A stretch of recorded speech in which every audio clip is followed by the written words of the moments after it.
Hello everybody and welcome back to another new vlog. Thank you for joining me once again. As you can see, I'm in a woodland again today, so this could be quite an interesting shoot straight away.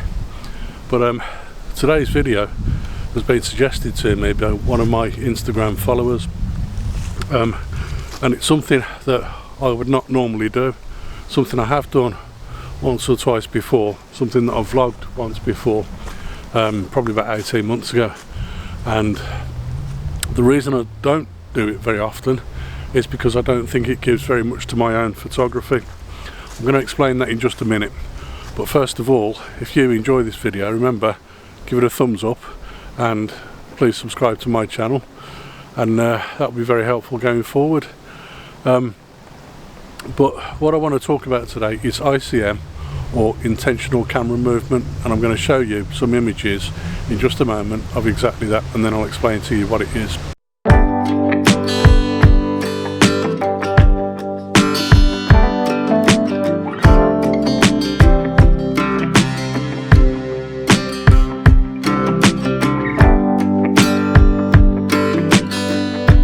The technique behind ICM is that you basically drop your aperture of your lens down as far as it will go. In my case, on this lens, that's f22, but obviously some lenses will go a lot lower than that as well. But you also drop down your ISO to the lowest level, and again in my case it's ISO 100, although some cameras will allow you to go down as low as 64 or 50 ISO. And that means that you've got the least amount of light coming into the image. So in order to gain some more light, you have to then open up your shutter speed a little bit longer. So in my case today, I've been shooting so far with around about 1 second exposure time, which seems to be working quite well. The effect of that is that you obviously get blurring in the image when you're moving the camera around, because you don't use a tripod, you're just hand holding, and basically, as the title suggests, you are moving the camera intentionally. So during the exposure time you get the blurring effect on the image. Now that looks quite nice when you kind of strip it back down to just the blurring effect of colour. A lot of people quite like that effect, but for me it takes away something of the identity of my subject.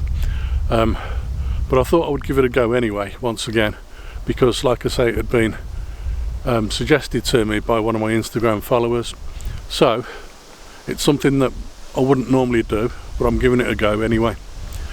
I'm going to take a few more shots here and see if I can capture something that looks quite interesting, and then I'll move on and find another subject to shoot.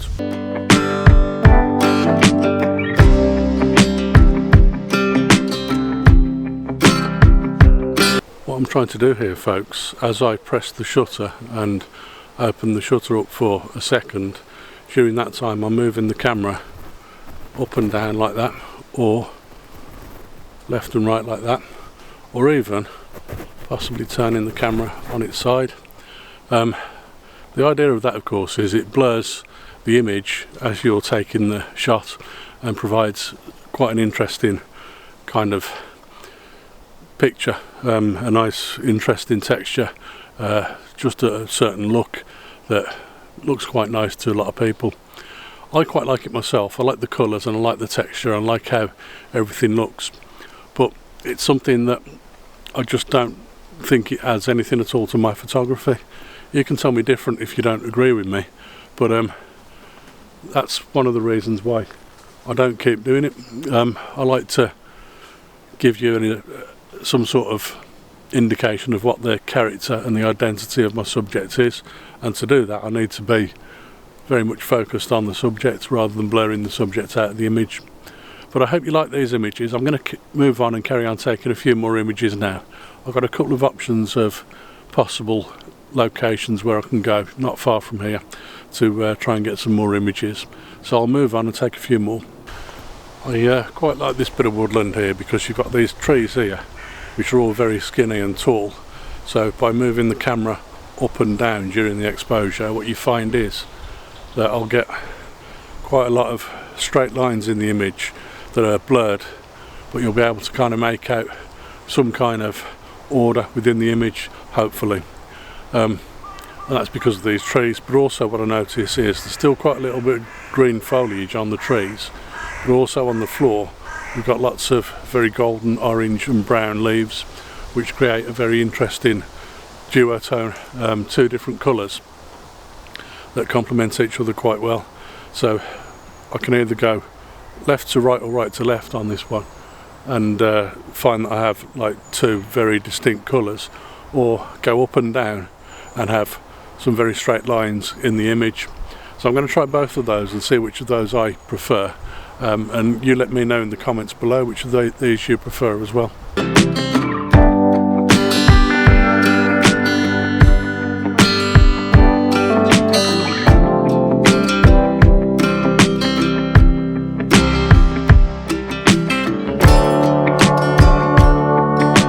I've got to tell you, with this kind of photography, I'm getting some funny looks while I'm standing in a woodland swinging my camera around from people who keep passing by with the dogs. It's an unusual one, but it is very experimental, and I'm quite pleased with the results of some of the images that I'm getting. Earlier on I spotted a few leaves on the floor, just a cluster of leaves on a twig, sycamore leaves that were kind of bright green and yellow and all kinds of colours running through them, and I just thought I would take a photo of that but twist the camera around as I took it. That gave quite an interesting effect, so I tried it again in that woodland on a little bit of log that was lying on the floor, and that was totally different. I think probably the leaves were much better. I'll probably leave the log picture out of the vlog because I don't think it was any good at all.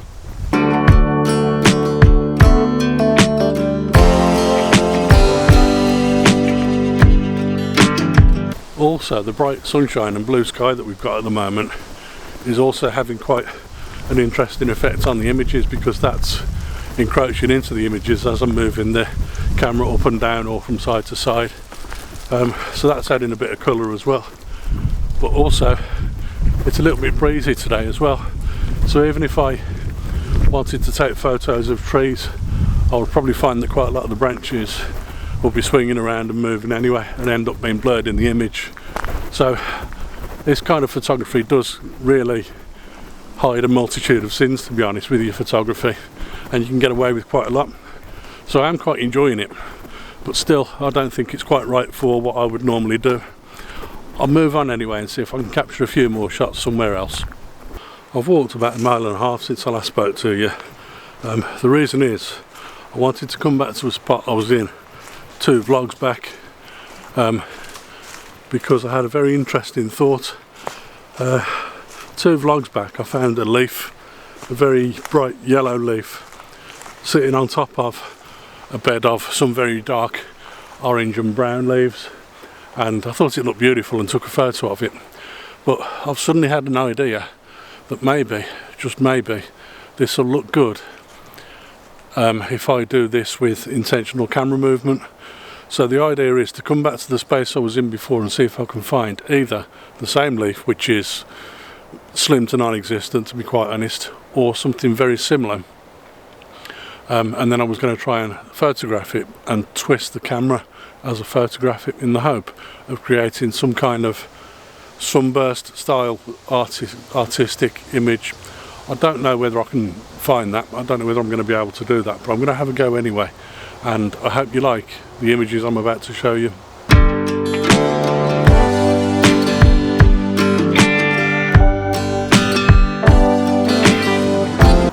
Well, you can probably see by now that that's not working as I had hoped, which is unfortunate, but I thought it was worth a try anyway, simply because this type of photography is very much experimental and you have no idea how the images are going to turn out.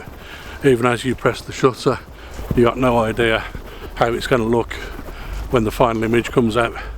But that was a very interesting exercise anyway. I think I've probably got just one more little spot of woodland that I'd like to go to, where I can possibly do a couple more images before I finish the vlog.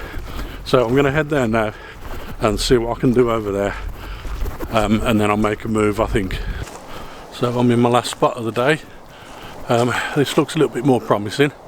I've also got myself a nice cappuccino with hazelnut syrup, by the way.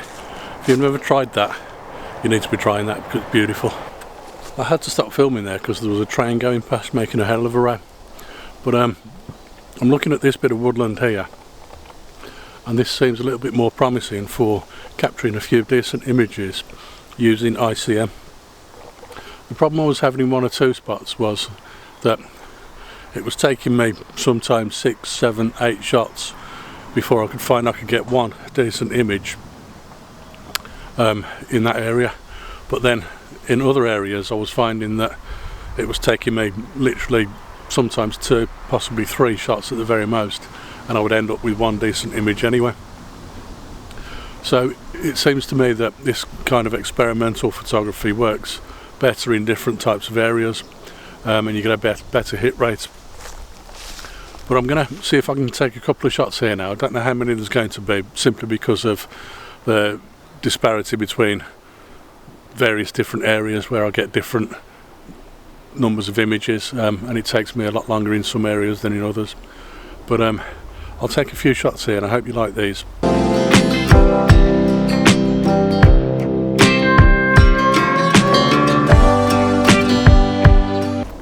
I think one of the reasons that I do well in an area like this with ICM is because we have some quite interesting light coming through the trees anyway.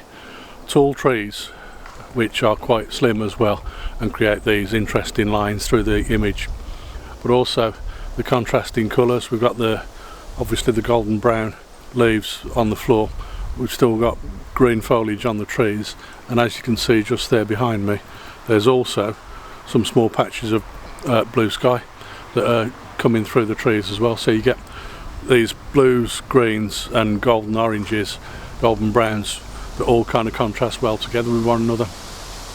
And then you've got this blurring effect, so you can't really see exactly what's going on, you just see all these beautiful colours running through the image. It's been a really interesting shoot today, and I've enjoyed being out and about in nature again. But like I say, ICM is something that I wouldn't normally do very often, purely and simply because it doesn't really suit the way I shoot. It doesn't give identity and character to the image. It just provides us with a kind of artistic beauty instead, which I like, don't get me wrong, and I like doing it, but it's just not something that I'll do all of the time. So if you've enjoyed these images and if you've enjoyed this vlog, then please remember to give the video a thumbs up, and remember to subscribe to my channel, and I will see you again on another vlog very soon. Bye for now.